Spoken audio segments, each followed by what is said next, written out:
ئەمانە نەوەی پیرەباون و دانیشتوانی گوندی گرتشی ناوچەی باڵەکایەتین. 39 ساڵ لەمەوبەر ڕژێمی بە عەسڕای گواستن بۆ ناوچە جیاجیەکانی کوردستان.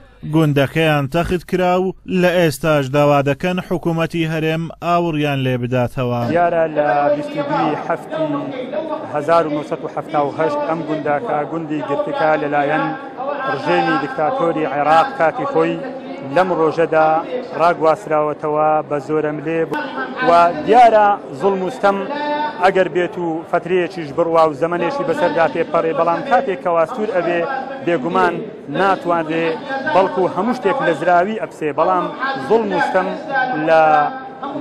لە گەورەی لە زۆری ئەپسێت و کۆتایی دێ و بە هیوای ئەوەین کەوا دەسەڵاتدارانی هەرێمی کوردستانیش ئێستا کە دەسەڵاتیان لە هەرێمی کوردستان بەدەستە بیر لە ڕابردووی دەسەڵاتدارانی پێشخۆیان بکەنەوە و هەوڵی چاکسازی هەوڵی ئەوە بدەنکەوە بە یەک چاو تەماشای خەڵکی هەژاری کوردستان بکەن. شێوەیەکی گشتیش ناوچەکە بەڕاستی لە زۆر سەردەمدا لە هەرێمی کوردستان لانکەی شۆڕش بووە بۆتە قۆچی قوربانی پێنا و ڕژێمە پاشەکانی بەغدا.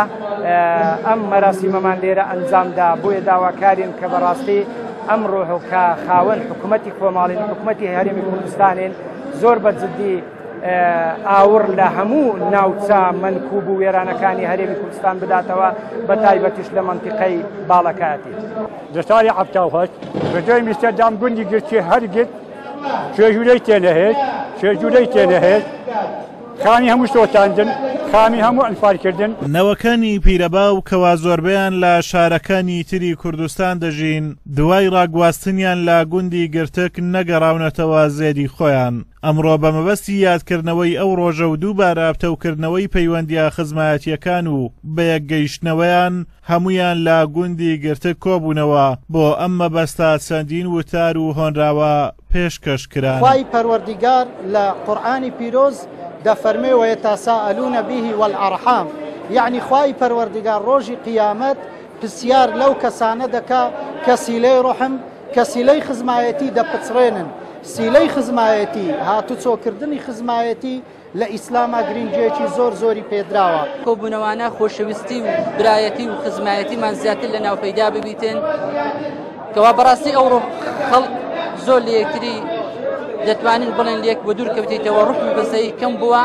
پتەوبوونی کایە کۆمەڵایەتیەکان لەم کاتەدا ئەوڕاستیە دووپات دەکاتەوە کە هەمیشە ئاینی پیرۆزی ئیسلام تاوەکو ئێستاش لە ناو کۆمەڵگای کوردەواریدا ڕۆڵ و کاریگەری خۆی ماوە و بۆ کۆمەڵگەیەکی تەندروست و تەباهانمان دەدات هەمیشە برا و پێکەوە تەبابین.